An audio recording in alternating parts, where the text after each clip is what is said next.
Hello, this is Chris Vody, also known as Mad Cat and also known as the Angry Egalitarian, although I'm not really going to be the Angry Egalitarian today, but many of you know me as such. Um, Today, I'm going to be talking about Sad Puppies 3. I just found out about this like an hour ago. And since then, I've been like completely immersed in all of the facts that I could gather on this. And we're going to kind of discuss that a little bit today. Now, I kind of didn't want to do this video because I am in the middle of my campaign for writing, for producing my next book because of my disability. But I kind of felt like I was obligated to, because a few months ago, I came out publicly that I supported Gamergate. And this was one of the hardest decisions I made. And I kind of got from some people that they didn't really seem to understand why I was so fearful of doing that. Why was it such a big deal that I came out publicly like I did? I mean, what does it really matter that some writer supports Gamergate? And Sad Puppies 3 and the controversy with the Hugo Award is the reason I was scared about the backlash that they got.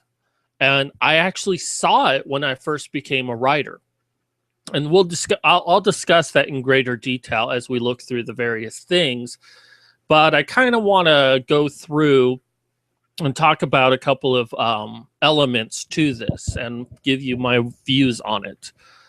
But I will say that coming out to Gamergate, I'm glad to have done it, but I have received a little bit of backlash, and I feel that even making this video, I'm still going to receive backlash from the writing community.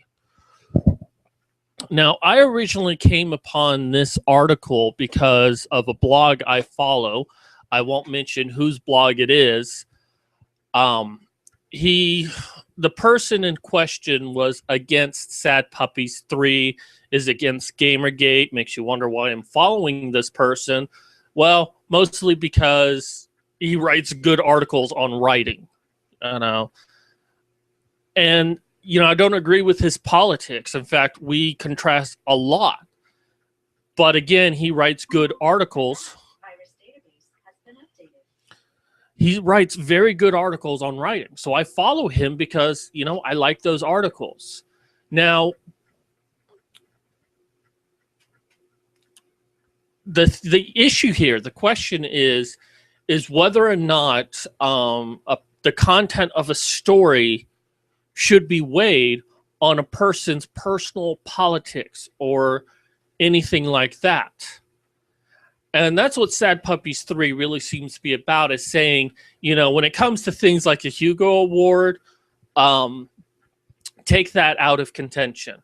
Whatever a person is, whatever they say on a personal level, whatever they do with their personal lives, don't bring it to the writing itself. That it's possible that someone really, really bad of a person can write something really good. I think that I demonstrate that by the fact that, I follow someone who has their politics is contrast to mine, and I still follow them because I like the other things that they write. Because it's still good advice. Good advice is good advice. A good story is still a good story. I mean, I'll probably never go out of my way and, invite this person a coffee and become friends with them or join their little clique, which they do have one. But on that token, I'll never do that. But I will still respect their work, and I will still recommend that people read the various articles that they write. So let me go ahead and get this episode started. So let's go ahead and do our screen share. Burp, burp, burp, burp. All right, so shilling. Sorry, let me get this out of the way first. Got 25 days left. I have $350 my $3,000 goal. I really do need your help. I am disabled. I can't work. I can't do a regular job. You know, I can do videos because I'm in my own room. You know, I can write because I can control my environment. I can take breaks as often as I need to. You know, I can do a couple hours of writing and then do nothing for the rest of the day while I rest my mind. And that's why it's ideal. And that's why I want to do it. And even doing this video and this controversy might set me apart from other writers. You know, we need more writers like that who want good story and not politics. And I'm one of those writers. And yeah, I'm kind of using this event to talk about myself, but I'm kind of desperate here. I really need this. Now, you know, my main story is going to be about Templar Knights, a former remnant of the Templar Knights fighting against vampires spreading around the bubonic plague. Why would vampires kill off their own food source? How does that make any sense? The story goes into it. It'll be a long series, but easy to get through because the books themselves are going to be relatively short. So you can get through it within a day or so. Read the supplements to get more story, and then won't wait a very long time for the next book to come out. So just real quick, going to go over some of the prizes. I know you want to get to the main story, and you can go ahead and skip past this if you choose to. But, you know, $1, you'll be my friend, and I'll list you on my blog. $3 will get you a copy of my Templar 5 book when it is released. $5 will get you a copy of all 3 of my books I currently have on the, well, 2 of the books that are currently on the market, which is Scraping By and Terror and Psychosis. Terror and Psychosis has gotten a lot of good reviews on it. It's a really good book, in my opinion. It could help. You know, if I had like some professional editing, I think I could take it to the next level. But for what it is, it's gotten really good reviews. And that's a $7 value, and you get it for $5. $10, you get a special unique copy of Scraping By. $15 of Terror and Psychosis. $20 for Templar 5 itself. Okay. $25, you get a character named after you. And, you know, you give me your name, and then I'll look up behindthename.com and see what is a period-specific name for your character. And that will be your character. Now, it's not going to necessarily be based on you. It's going to be what's needed within the plot itself. But, you know, somewhere within the entire legacy, and I'm going to have a lot of opportunity for names, you know, going from France to Poland to the Netherlands to Italy to the Britain, Spain, and even to China. There's going to be a lot of opportunity for names for me to come up with characters. So, $50, you get a special Templar 5 that includes maps, character bios, a look into vampires in the Dagar universe, which there are a lot. I mean, at one point in time, there were once over 100 houses of vampires. Not so much anymore by the 14th century, but there, $75, you get the first 4 ebooks of the Dagar Legacy of Series 1 when it is released, a value of $100. And then for $100, Mercedes Carrera has volunteered that she will send you a autographed picture of herself. So that's enough shilling. Like I said, $3,000. This will help me out so much and give me a chance to make a living at something so I can take care of myself. Since the doctors won't take care of me, won't help me in any way, I can't get on disability without the doctor's help, which they refuse to help. So I'm going to stop talking about this now. Let's go on to the main topic.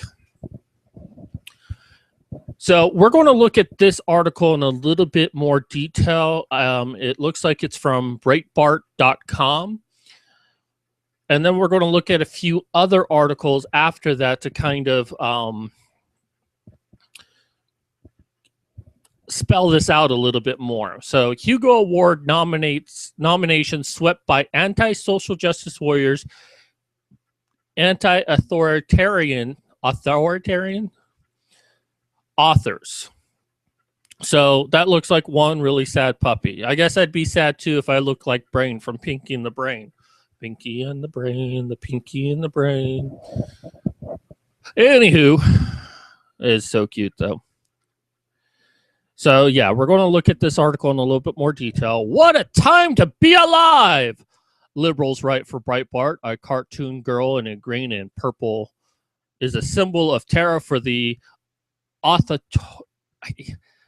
authoritarian left, and now an online campaign with Manatee for a spokesperson is exposing political cliques in the world of science fiction and fantasy publishing. Let me tell you, they exist.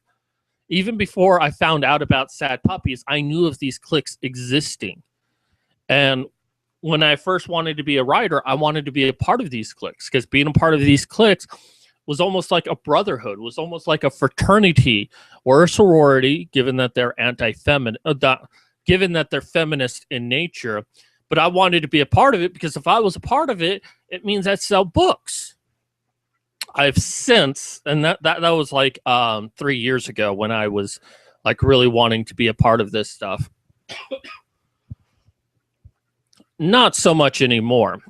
In February, we reported on the Sad Puppies campaign, a tongue-in-cheek bid by science fiction and fantasy authors to draw attention to an atmosphere of political intolerance, driven by so-called social justice warriors that is holding the medium back. Spearheaded by authors Larry Correia, I'm sorry if I mispronounced your name, and Brad R. Torgerson.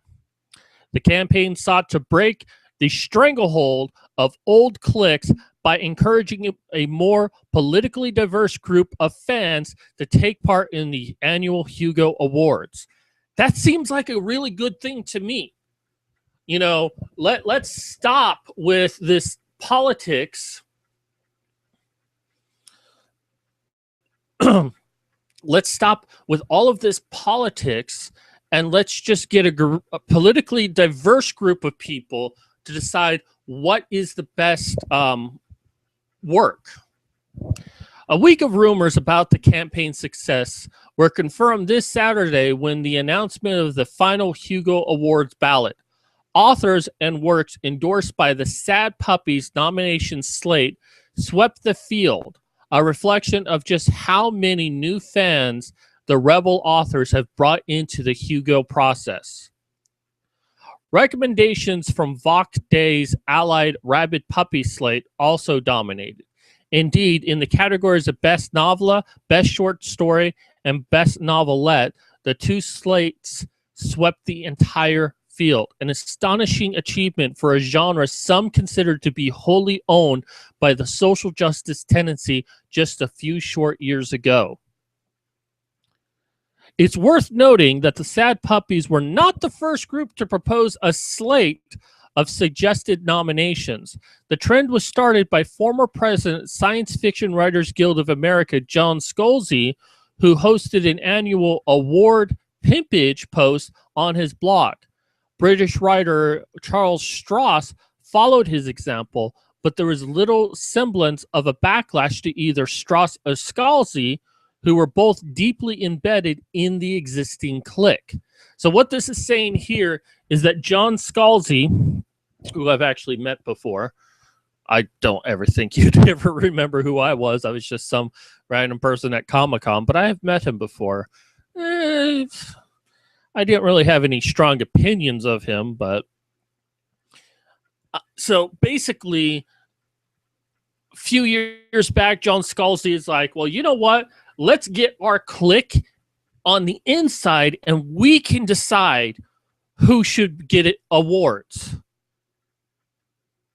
And yet, following today's news, the same people who fawned over Scalzi's erupted in outrage. Apparently because of the Sad and Rabid Puppy organizers and authors are identified as libertarians and even, shock horror, conservatives. I'm not really I guess to an extent I could be considered a libertarian. I really don't know, nor do I really care. I'm definitely not a conservative, and I tend not to find too much common ground with conservatives, but I don't hate them. Earlier today, I tried to inform a Guardian contributor about Scalzi's record of nomination slates. I noticed he was preparing a story on the Hugo Awards, and as a fellow journalist, I thought I'd provide him with some relevant information. His response was to block me. Yeah, but that's what happens with social justice warriors. You give them something that states that their narrative is not as they claim it to be, and they'll block you because it's easier to block a dissident than to address what they're actually saying. It really is hard to part a man from his double standards. But the fact is, the Sad Puppies are playing by the rules established by Scalzi and his clique, and they're winning. They're just mad. Scalzi and gang, and I'm sorry if I'm mispronouncing that, Scalzi and gang are basically angry that their tactic is being used against them. And it's successful. That's all this really comes down to for Scalzi and gang. All right, Corfs. I had no idea what this was until I read this. The chief complaint from the Sad Puppy campaigners is the atmosphere of political intolerance and cliquishness that prevails in the sci-fi community. Not just the sci-fi community, but the writing community as a whole. I know this is about the Hugo Award, which is for the science fiction and fantasy community, but I will tell you, as a person who's I haven't really been on the inside, but I've been on the outside looking in directly at the writing community. It is very feminist dominated. I will tell you that. Which is why when I came out that I'm not exactly anti-feminist, I'm not feminist, I'm not entirely MRA, although I have more ties to the MRA in anti-feminist than feminism.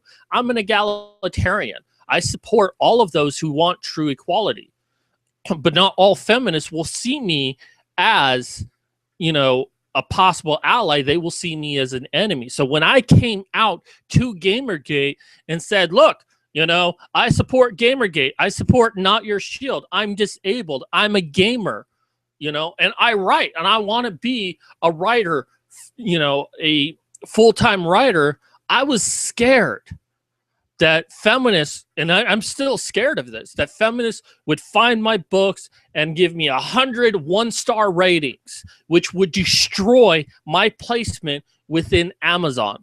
Right now, I'm pretty good. I'm at like 1.8 millionth place, which doesn't really sound like a big deal, but you got to consider that there's probably over 10 million books on Amazon at any given point in time, and I got 1.8 rating. I've got a 4.5 star rating after 10 ratings. So my book is doing fairly good. And my future books, I've had a lot of people tell me is pretty good.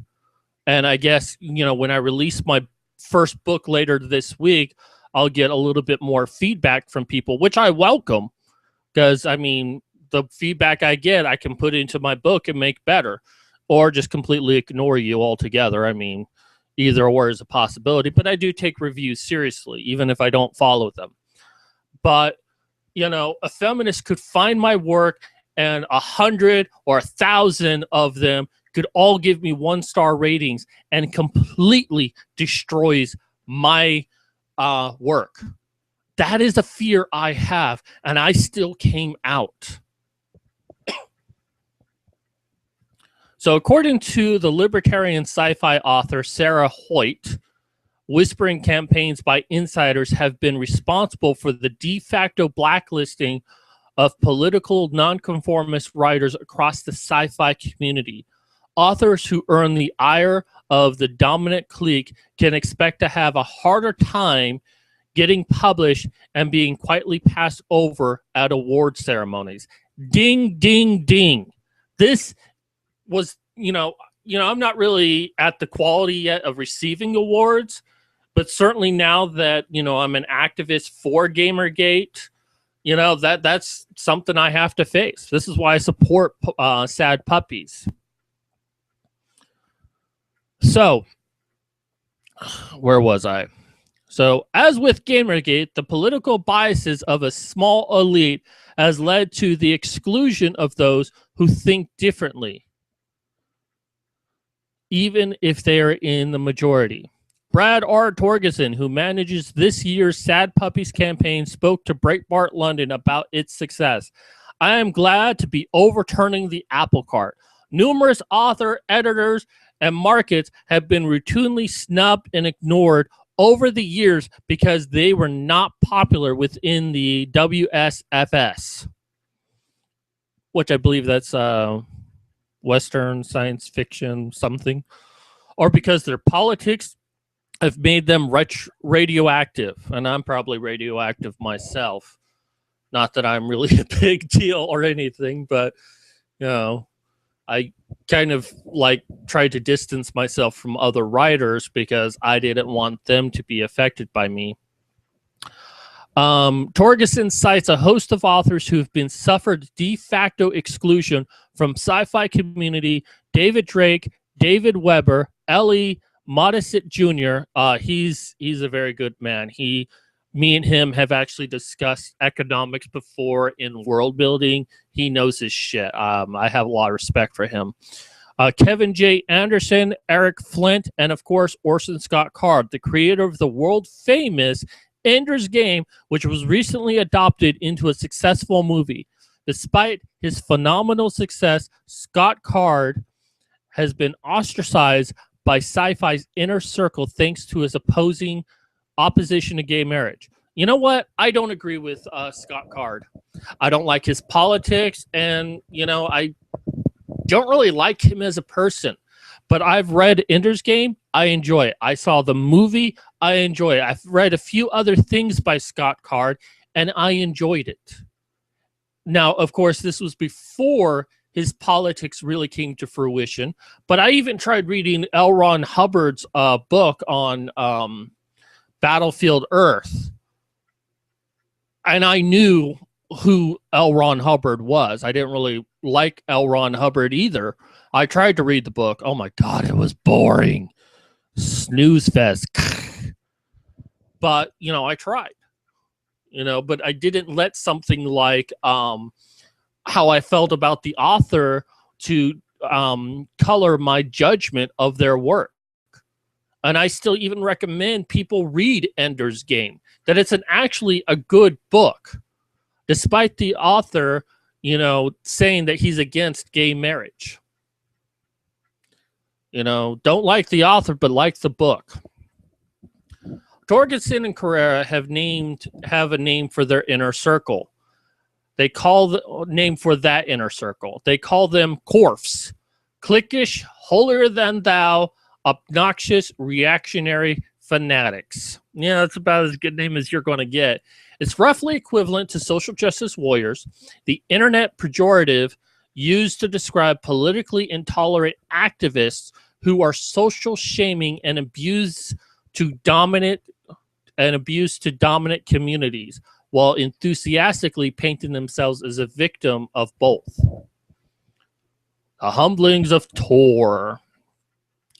The epicenter of the clique's influence is Tor Books and its domineering editors, Patrick and Teresa Nielsen Hayden. It also encompasses the ultra-progressive John Scalzi and his fans, who begin the trend of nominating slates and block voting. The Chorf's position as the only organized clique in sci-fi allowed them to dominate awards for years. That's why the Sad Puppies are such a shock to the system. Yeah, I bet. They cornered the market on the award system so that their books would always win. So it's like, it's almost like a mob family in a lot of ways. It's like, well, if you want to be successful, you've got to, you got to be through us. You got to give us a cut of the action. And we're going to, and I don't know if Tor could really be described as a mafia, but what I'm seeing with the Corfs, or the Chorfs, because Corf is cutting off reflective failure, but Chorfs, it seems like, well, we control the market. And, if you want to be even part of the market, you have to live by our standard. And that is wrong. It shouldn't be like that. And yet it is. That's why the Sad Puppies are pretty much exist, from what I can tell, because of this cronyism. And this is the thing that Gamergate was fighting against with gang journalism. They cornered the market, so they were the ones who decided. They were the ones who decided who gets who gets good reviews and who gets bad reviews. And if you piss off news media, they're going to give you a bad review just because they can. And that was the whole thing with what was it, Brianna Wu? She's becoming so obsolete from this, I can barely remember her name. But she knew how to play the system. She slept her way to reviews. And I know there are people out there, oh no, she never actually did, and blah, blah, blah, blah, blah. Yes, she fucking did. She manipulated the system to her own financial gain. And that's the problem. That's what Gamergate is fighting against, is bullshit like this. And now Sad Puppies is doing the exact same thing. Now, Sad Puppies has been around since before Gamergate, but with the popularity and rise of Gamergate, Sad Puppies is now able to have an effective change on the sci-fi community. Okay, enough ranting. Let me get back now. So, Tor Books claimed the Locus Awards for the Best Publisher for 26 years in a row and has won 38 of 156 Hugo nominations in the last 30 years. In 2014, when Tor.com was founded, it claimed 50% of short story nomination at the Hugos, 40% of the novel nominations, and 20% of the novelette nominations. Its influence allowed widely ridiculed sub-Tumblr standard works of fiction such as If You Were a Dinosaur, My Love, and Chicks Dig Time Lords to make the ballot.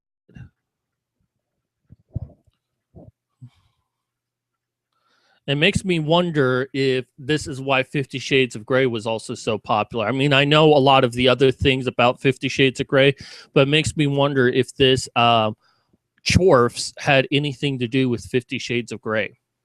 Despite most authors talking out against 50 Shades of Grey, I mean, it established its own clique, and now it got made into a successful movie. So, makes me wonder. The Sad Puppies campaign, originally called the Sad Puppies Think of the Children, a dig at the activists who use faux empathy to win social acceptance, was conceived by best-selling author Larry Correia. Again, sorry if I'm mispronouncing your name. In 2013. He hoped to force the Chorf clique into the sunlight by threatening their status.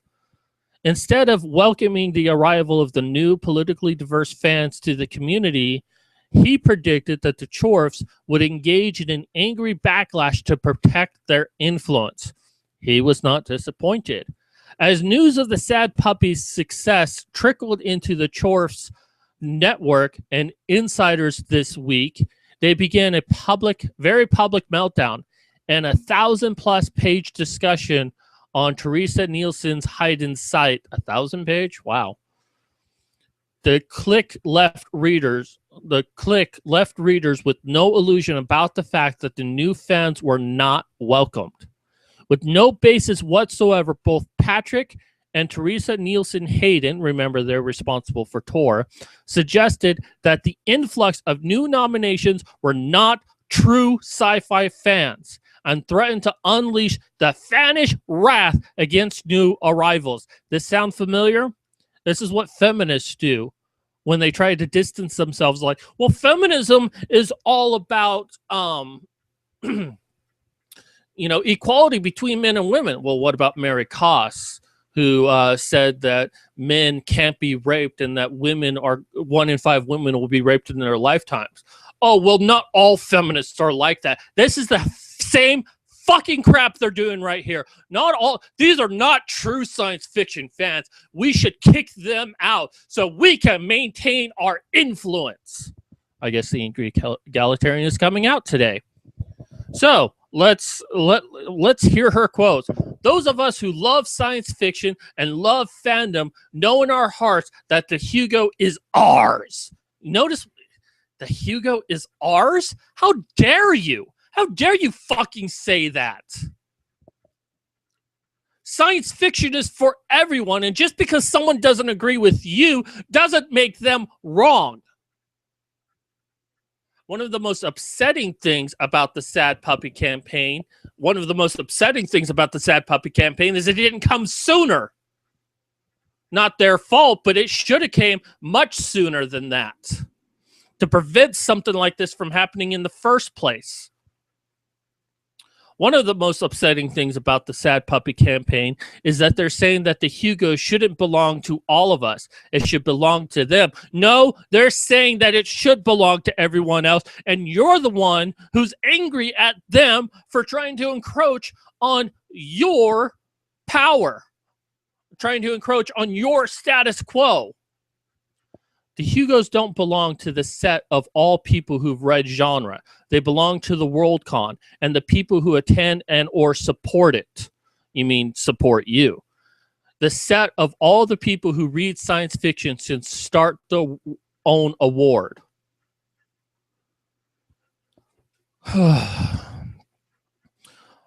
Who knows what we should call the fans who don't meet Nielsen Hastings' approval? Wrong fans, perhaps? Or the vast majority of the reading public? Strip away the spin.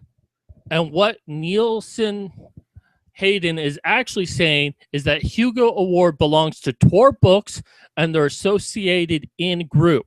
The anger of the Nielsen Haydens has less to do with the principle and more to do with the fact that only 3 Tor publisher works made the final ballot this year, compared to the performance in previous years. This is a humiliating defeat. Hallelujah! Hallelujah! Hallelujah! Hallelujah! I know it's ironic that an atheist is saying this, but hallelujah!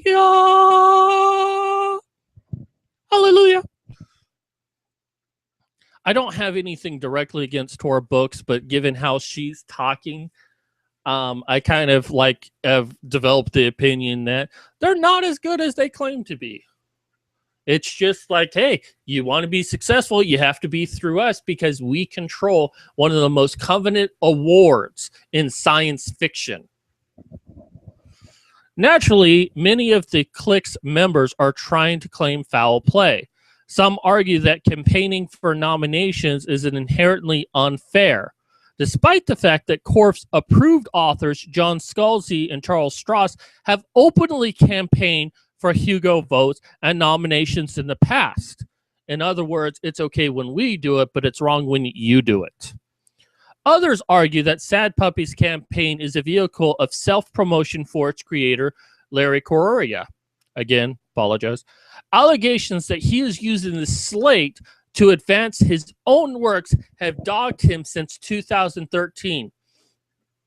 This year, however, he put a stop to the allegations once and for all by turning down his own nomination. He always maintained that he has no interest in winning or being nominated for an award, and now he has proven it. Sorry. Perhaps the most bizarre allegation is the claim that supporters of the Sad Puppies constitute their own clique are trying to achieve dominance for conservatives and libertarian authors. The presence of liberals and progressives like Annie Ballet, Carrie English, and Rajnar Vajra, sorry, mispronouncing all of that horribly. I'm bad at this. On the nomination slate appear to have escaped critics. Correria, Hoyt, and Torgerson and others have always maintained that their goal is to end political intolerance in sci-fi, not reinforce it. It's likely that the Corfs are simply projecting their own behavior onto others, another thing that social justice warriors and feminists do. I mean, anytime a social justice warrior says, oh, you're just a misogynist, they're really saying it about themselves. I mean, take any accusation and realize they're really projecting themselves, and half of them don't even realize they are.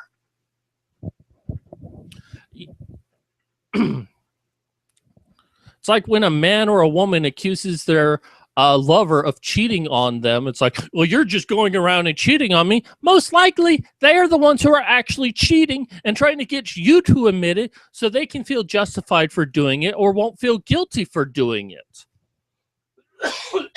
That's what social justice warriors do.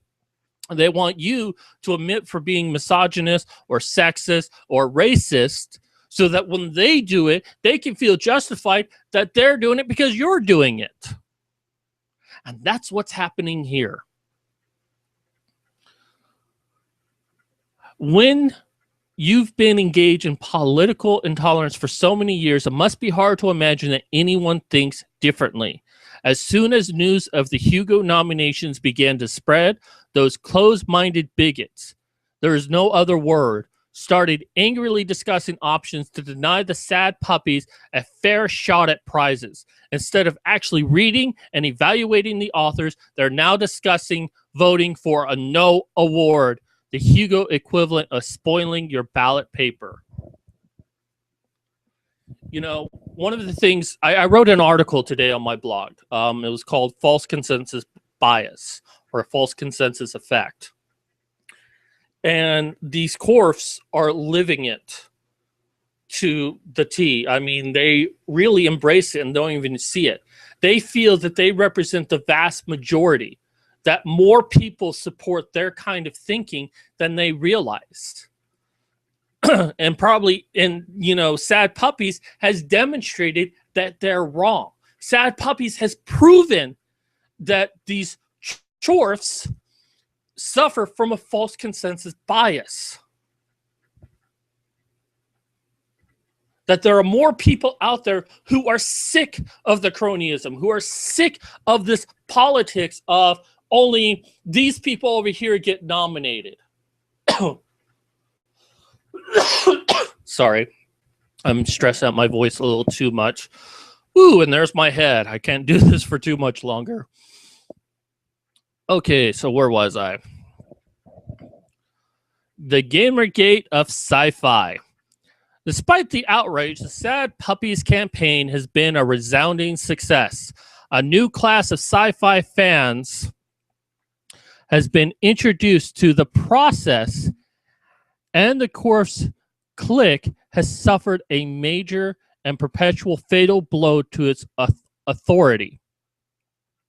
The dominance of Tor Books and its associate cliques has been broken, and publishing houses that respect political diversities, such as Bain Books and Castella House, now have a seat at the table. Vox Day, the lead editor at Castella House, commented on the nominations. I'm very pleased that science fiction readers so strongly support the Sad Puppies recommendations. It's fantastic to see John C. Wright, one of the true grandmasters of science fiction, finally receiving some long overdue recognition. It's a privilege to publish him, and we're delighted to learn that 6 Hugo nominations he has 6. Wow, that's impressive. I get so caught up in this. A professional game designer and early supporter of Gamergate, Day credited Gamers Rebellion with giving hopes to science fiction fans. The connection between Sad Puppies and Gamergate is that both groups are now striking back against left-wing control freaks who have subjugated science fiction to ideological control for too decades and are now attempting to do the same thing in the game industry. Gamergate has shown people in the science fiction, in fantasy, in comics, in journalism, as actually done in a lot of other places, such as metal music and tabletop gaming as well. But that you don't have to hide what you truly think anymore, because social justice warriors are going to attack you and try to drive you out of a job. You can read, write, develop, and play what you want without fear of their disapproval. Well, I'm still fearful of it, but I'm willing to face that fear. Vox Day is well-known in the sci-fi community as a right-winger, but people of all political persuasion have rallied to his call for intellectual, political, and creative freedom. That ultimately, it is what the Sad Puppies hope to achieve: a community where creatives and artistic merit count for everything, and where social and political conformity count for nothing. Thank fucking God. This is what we need. This is what Gamergate needs. This is what Sad Puppies, what gaming, what sci-fi, what all writing, what all artistic forms need. That it's the merit, the artistic merit and the creativity that determine how good something is, and not what political ideology you have. I made the joke today that, if feminists had their way, they would segregate books in a bookstore. This side is supported by feminism and this side is not. Although someone would say that if feminists had their way, no book that feminists didn't support would ever get published. Although I kind of later thought that the section that was non-feminist supported was actually a trash can, and all of the books were in a dumpster. And I know that there are some good feminists out there, and I'm friends with some, I respect many, but there are a lot of feminists within the course. There are a lot of within the anti-Gamergate movement, and this is what we're fighting against. They don't want to lose the power they have. So, where was I? Sci-fi fans, gamers, comic book readers, students, academics, liberals, libertarians, conservatives. It seems that fandoms and online communities everywhere are waking up to the new menace of political intolerance, authoritarianism, I think I actually said that right this time, ostracism, and so-called social justice. This is particularly apparent online, where the tactics of shaming and social exclusion take place in full public view rather than in the backroom whispering campaigns, and where the oppressed have access to precisely the same tools the oppressors do. The Sad Puppies have struck a blow for creative and intellectual freedom, but their campaign is just one part of a wider movement against forces of authoritarian left whose allies are decreasing by the day. Whether they are called chorfs, social justice warriors, or step forward students, that's kind of clever, authoritarians, finger waggers, bullies, and public mongers are facing a backlash across dozens of fronts at the defiant spirit of Gamergate floods into other fandoms. Anyone who is watching or sees this in the future and you support Gamergate, this is what Gamergate is doing.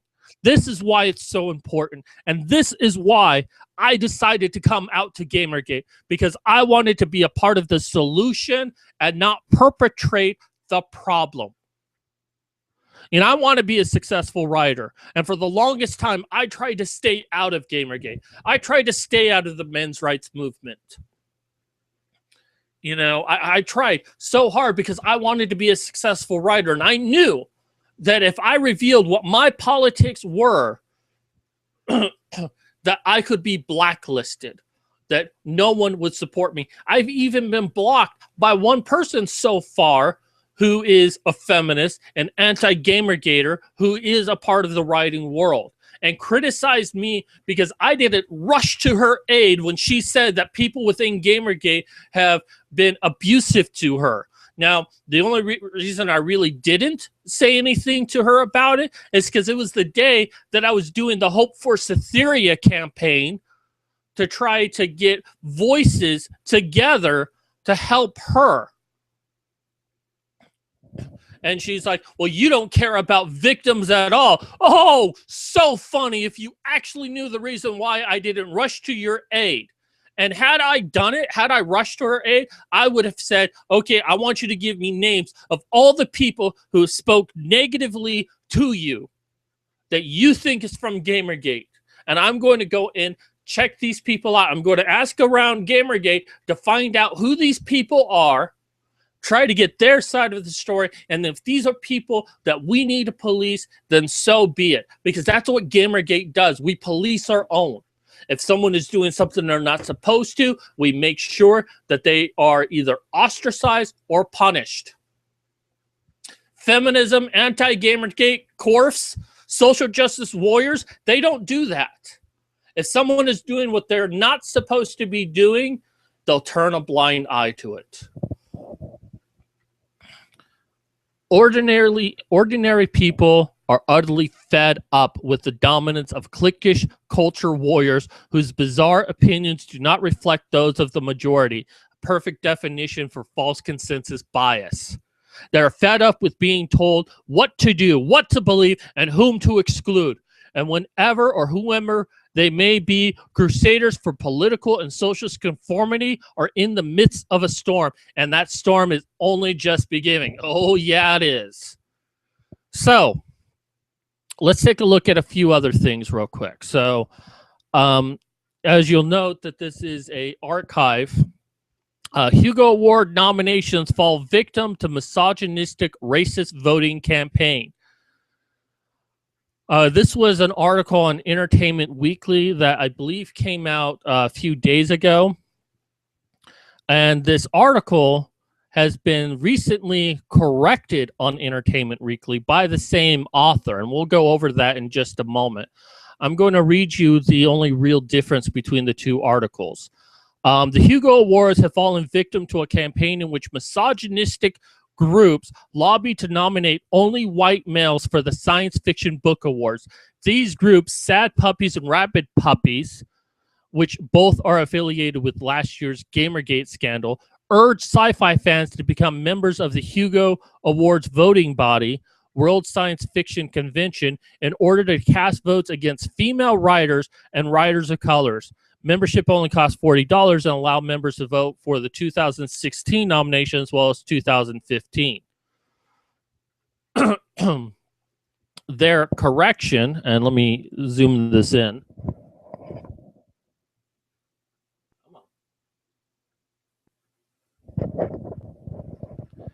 Which was released yesterday after misinterpreting reports in other news publications, meaning they didn't actually do any research. EW published an unfair and inaccurate depiction of the Sad Puppies voting slate, which does in fact include many women and writers of colors. As Sad Puppies Brad Torgerson explained to EW, the slate includes both women and non-Caucasian writers, including all of those people listed there. I'd read them, but I'm going to butcher up some of those names, and I don't want to do that. The story has been updated to more accurately reflect the EW's regret the error. Now, the thing to take out from this is that the original article stated that they were against women and minorities and only voted for white authors. See, the thing is that the Hugo Awards was basically, only voting people that were of a certain sexuality that was representative of the LGBT, only voting whether the author or the characters were of a minority race or were women. So it's either that the author or the characters within a story represented these things. It's like Torgerson right here says, Likewise, we've seen the Hugo voting skewed ideological as Worldcon and fandom alike have tended to use the Hugos as an affirmative action award, giving Hugos because a writer or artist, insert underrepresented minority or victim group, or because the work given features characters. And that's the thing. People won because, you know, oh, it's a black author, they should get a Hugo. Oh, this has a lesbian character in it, it should get a Hugo. I mean, if, in all honesty, this sounds more racist that a person is judged for what they are than for what their story isn't about. And you know what? This might be a little bit controversial of me, but Martin Luther King, there's something he said in his speech that I want everyone to remember. Hopefully this actually plays.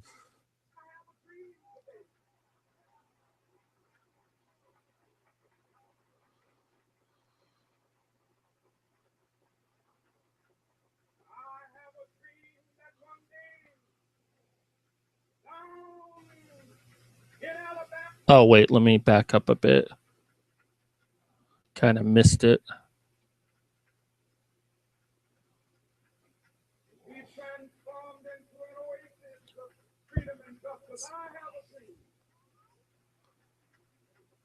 Here we go.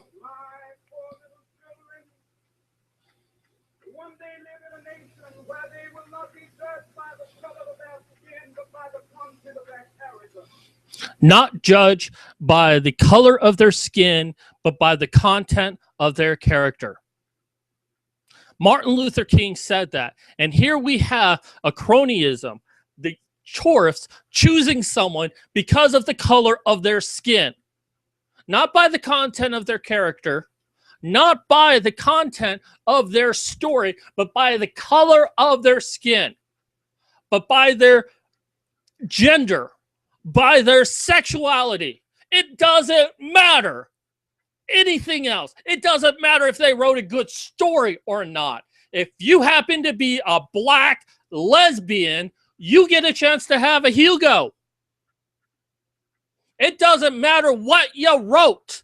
All it matters is that you are a minority. You are a black lesbian feminist. You're a social justice warrior. You support, you know, the cliquish nature. And I'm sorry, but anyone of any other race, gender, or sexuality should be insulted by this. You should be flat out insulted that anyone gets selected, not by the work itself, but because of something that they couldn't control, something that they were born as. And that gets more respect in the sci-fi world than anything you write. Let me take another example here, and this was played for laughs, but Dr. Kelso wants me to be a role model for the community because I'm a great doctor, and that's great, and I will sign on the dotted line. That's not what this is about. All my life, I've been singled out because I'm black. I didn't even hear the content. I don't know if you can hear this or not, but you could probably go to the channel. But basically, Tark here is being given first place for the science fair, even though he didn't enter into the contest, and he's getting, just so they can say, well, we're not racist. For the picture. We're all about equality. Remember our college brochures? So what? They put you on the cover. Twice? He's in the college brochure twice, once here and once here, just so they say they have racial diversity. And that's what the Hugo Award sounds like to me, that they brought, you know, and one of the rumors that I heard from all of this is that they would pressure people into voting a certain way, or else they would be deemed racist. Well, you need to vote for this person. Well, I think this other story by this white author is good. Oh, but if you vote for that white author, you're actually racist. Oh, okay, then I'll vote for the black author, even though their story is not as good. Good. Well, you're not racist. This is the bullshit that's going on. This is what the Sad Puppies and the Rabid Puppies are all about. And this author here, Isabella, just jumped the gun. She didn't do her research on anything. And authors like her are stating that, people of the Sad Puppies, especially the people who organized it, are racist and sexist. Brad Torgerson, what's your response to being a sexist and a racist? Let's see here. Let's go to his website. Oh my God, he has a black wife. Apparently he loves women and he's not racist. Oh my God, my mind is blown. And in fact, many of the people within the Sad Puppies are women and minorities. Oh my God, you mean people of minority and women don't need other people speaking for them? It's almost like not your shield. So I found this article by Vox, and he's listing the article that I'm about to name, but I want to read a couple things from it, and I'm almost done here. So so this was actually Brad Torgerson's article on the next page that I showed you. There's a few things he lists here, and then I'm going to read a few things that I've taken out. What disturbs me the most or more is that the field of science fiction and fantasy is stooping this low.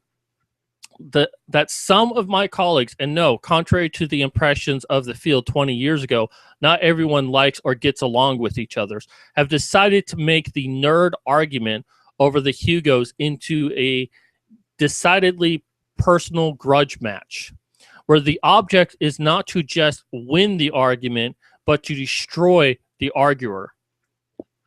Professionally, in the marketplace, on the big stage of public opinion, this is the kind of stuff you ordinarily find in a cutthroat national political election. But then it's been clear for years that cutthroat politics have drifted down into the nerd circles of all kinds, comic book circles, movies, television, video games, etc. There's simply no escaping it. And there are people for whom the whining is more important than ethics, more important than integrity, and more important than the truth. It was John McIntosh who was saying that a documentary shouldn't be about the something strange. And he was quoting someone else, but it kind of explained a lot. But it was something like, there are other ways to get to the truth than using facts. And it's like, what the fuck? You think that you can arrive at the truth without using facts? Are you a fucking moron? And this is what the chores are doing. This is what the social justice warriors do. This is what feminists do. The third wave feminist movement. This is the bullshit that they use. That winning is more important than ethics, more important than integrity, and more important than the truth. They don't care about helping anyone. They only care about winning. And the truth is, I'm not a dastardly guy as the Entertainment Weekly piece makes me out to be, and neither is Larry. And I'm concerned with the infestation of political correctness that has invaded sci-fi and fantasy over 15 years. Oh, am I concerned? He's asking. You bet. Today's ride on the media drunken machine was just another iteration of the near endless attempts by the political correct to enforce their views with slander and falsehood when it comes down to it. Our field is disease. It has been struck by the same mental virus that has been permeating other sectors of our culture, as our astute have been recovered victims put it. The new zealots are a cult who dwell in depressed and anger, seeking the slightest excuse to lash out and make other people suffer. Today, the Crusader mentality decided to defame and slander Brad R. Torgerson, the evil, demonic, racist, and hateful, sick, bigoted misogynist. As my friend Larry often quips, it's half the bastard. If I was half the bastard some of the Crusaders say I am, I'd probably hate me too. But really, when sci-fi fantasy sinks to this depths, you know we've jumped a certain kind of unfortunate shark.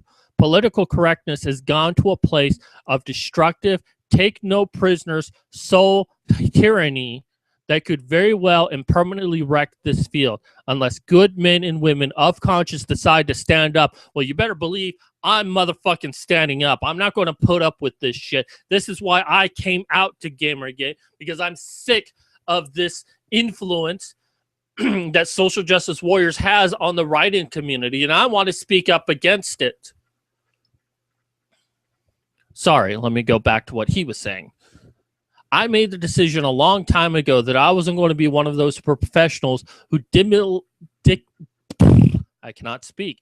Diplomatically skulks around the field, obsequiously, I can't read, trying to avoid controversy and not upset the bigger fish. I know how he feels. That is how I felt for the longest time when I first became a writer. I didn't want to be a part of the political system. I didn't want to be a part of Gamergate. Well, there's other reasons I didn't want to be a part of Gamergate, but that was one of the reasons why. I didn't want to be a part of the men's rights movement. Because if I did, I'd run risk of ruining my career before it ever even really started. And the reason I came out against it is because I kept seeing the abuse that these groups had. And I just couldn't sit idly by any longer. I had to do something about it. And that's why I put a risk to everything that I want, all of my dreams. Because I'm going to be part of the solution and not be an excuse for the problem. But let me go back to what he's saying. Again, I've seen too much of the elephant. My career isn't so important to me that I am willing to become an ideological chameleon or cipher. Perhaps that has angered some people to the point that they believe it's a time to end Torgerson once and for all. If so, I think that's a very sad statement about the vindictiveness that has taken over the genre among men and women who should probably be working hard to be friends. Folks, until or unless political correctness is given the boot, this kind of stuff isn't going to stop. It won't just be me getting the torch. It will be you too. You other authors, you other fans. Political correctness has a bottomless stomach and is red in tooth and claw.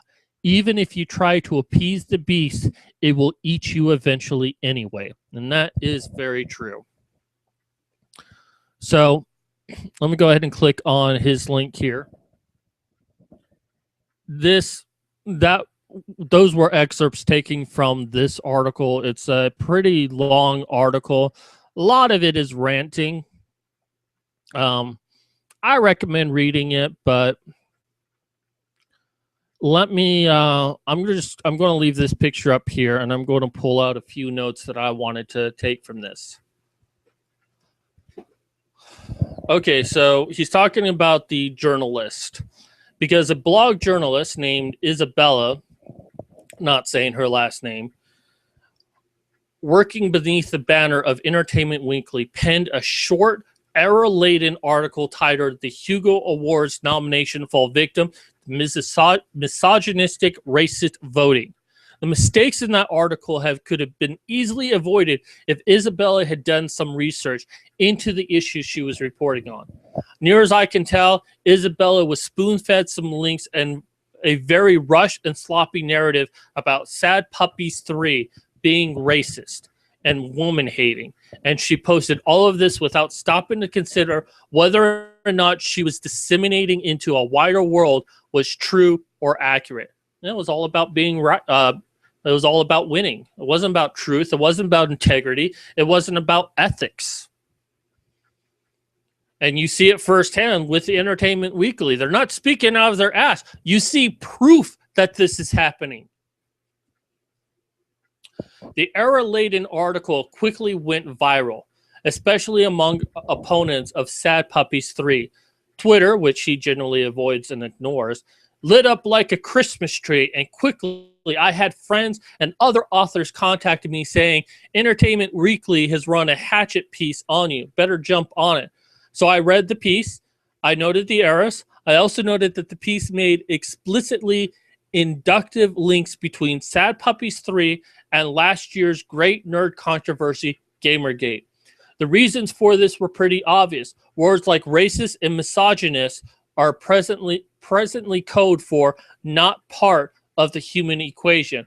Thus, any man or woman who can be successfully labeled these things is cut off from polite circles, perhaps even driven out of the workplace or worse. Milo Yiannopoulos, anyone? These words tend to be used as a general purpose ideological grenades when the thrower of said grenades lacks sufficient real evidence of wrongdoing, but wants to see the target squirm and suffer anyways. Now, I'm a patient man, and, I'm jumping between the articles here, so I've got a long fuse, but this tactic employed today, it's on another level. This isn't just nerds bickering anymore. Baseless, false allegations of this type can ruin careers as well as lives. What I was fearful of when I came out, this right here. We've seen this before. The internet has allowed yellow journalism and rumor mongering to run riot. And I have to be honest. No lie told in the service of supposedly higher cause ever does justice to the higher cause. I love that line. No lie told in the service of supposedly higher cause ever does justice to the higher cause. No matter how widely spread the narrative, if the basis of the narrative is false, then the narrative itself is fatally undermined, and thus the argument that form the building blocks of the narratives are themselves undermined.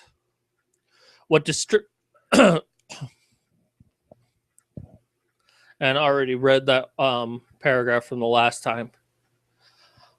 I think people that perhaps what some people unused to the insider baseball of science fiction fantasy might not be clear about is that Sad Puppies 3 is not a thing invented to keep anyone off the Hugo ballot for demographic reasons. It was invented originally to poke fun at some try to predictables in the selection process, as well as scuttle the notion that the award was actually about quality, when it was more or less about popularity of a quasi-politicalized contest the whole time. Along the way, we fairly skewed the concept of literary affirmative action, that works and authors should be judged on the basis of the author or character demographics and box checking, and not the audience enjoyment of the prose. So that perhaps that's where opponents of SP3 thought they found a toehold. And they used it as the best they could to rope in a lot of outside media in a clownish attempt to punish and discredit both Larry and myself. But really, when science... and I already read that part as well. So, what we're seeing here is just another building block of Gamergate. What started last year as... oh, my mind is starting to go. I really have to stop soon. Stupid disability. what we saw started as corrupt journalism has seen a much bigger picture. It's not just that there's corruption within journalism. We've always known that.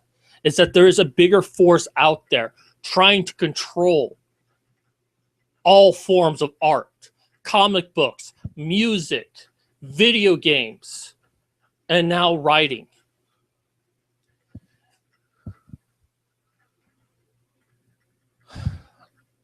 Well, apparently the Honey Badgers is doing a show right now. You should go check that out if you're watching this. But this, and what we're seeing today is a victory for Gamergate. The reports that we're seeing, and yeah, some of Gamergate joined in on this and helped with this. This isn't about, you know, the what a person is. It doesn't matter if you are a certain race. It doesn't matter if you're a certain gender. It doesn't matter if you're a certain sexuality. It doesn't matter if you support these things. What matters is how good your story is. Now, this does come into a little bit of controversy for me, because one of the things that I talk about when it comes to platforming, which I hope to do at Comic-Con this year, certainly doing this videos might hurt that chances, but I want to talk about this in Comic-Con, Phoenix Comic-Con, that when it comes to platforming, you've got to sell yourself as an author as much as selling your book. You know, you've got to put yourself out there so people can relate to you and attach to you. But right now, in doing so, you have to attach yourself to this cronyism, to this chorfs, that you have to be one of them in order to be like, get their table scraps. And I refuse to do that. What you see is what you get. Me. I'm an egalitarian. I believe that men are treated unfairly in our society. I believe that some women are treated unfairly in our society as well. I believe that, you know, there are issues with gays, lesbians, asexuals, bisexuals that need to be addressed within our political and legal system. I think carte blanche, we should have gay marriage just be, you know, a federally protected thing that no matter what the state is, they can get married. That's my personal opinion. And I'm sure some of you will disagree with me.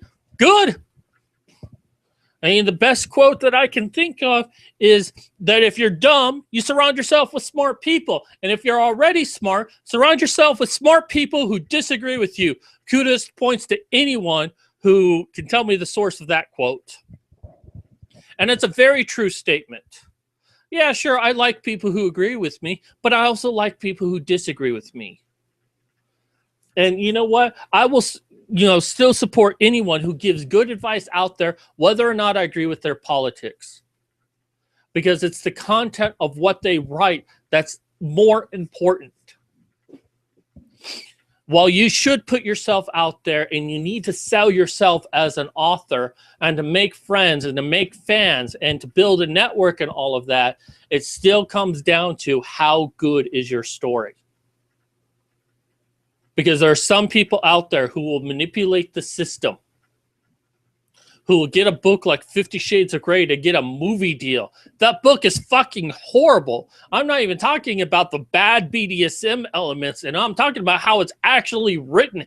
It is fucking horrible. Or the Hugo Award, that you have to be a part of the clique that inserted itself into the system and is now being fought the same way the clique inserted itself. By and we need to stand up. We need to rise up against this. And I come at a personal risk here. I'm trying to get a series out there. I'm trying to make a career. And I'm still putting my foot down and saying, I'm not going to accept this anymore. This could affect my writing career. You know, I want to give presentations about being an indie writer, about platforming, about world building, about map making at Comic-Con. And I can have, I could be blacklisted for the shit that I'm doing.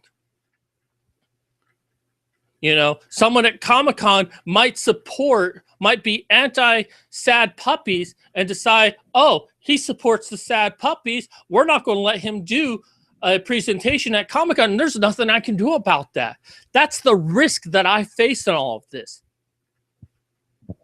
But I'm not going to sit by anymore. I'm not going to let these groups have run at everything. No more. And this is going to sound cheesy, but I don't fucking care. You know, they invade music and we fall back. They invade comic books and we fall back. They invaded books, video games, and we fall back. Not again. The line must be drawn here. This time, no farther. Yes, I feel silly for saying that, but I believe in it. I believe those words. This is the starting point of something new. Gamergate, be proud. This is what your work has done. Not just for game journalism, not against anti-Gamergates, but for the music world, the comic book world. We're raising awareness. We're raising awareness of the bullshit that's happening, and we've given a platform for people like Sad Puppies to be able to get into the Hugo Award and say, we're going to use your own tactic against you, and we're going to make it honest again. And the people of the Hugo Award, the cliquish nature, don't like that because they're losing their power. No one wants to lose their power. So at this point, I'm just kind of ranting. I'm pretty much going to stop here. And I seem to have gone down to one viewer. Oh, well. So I thank you for watching. Sorry, I kind of went on a rant, but this was a very personal issue to me. Shilling once again for my crowdfunding campaign. I mean, if I could work, I would, honestly. But anyways, this is Mad Cat signing off.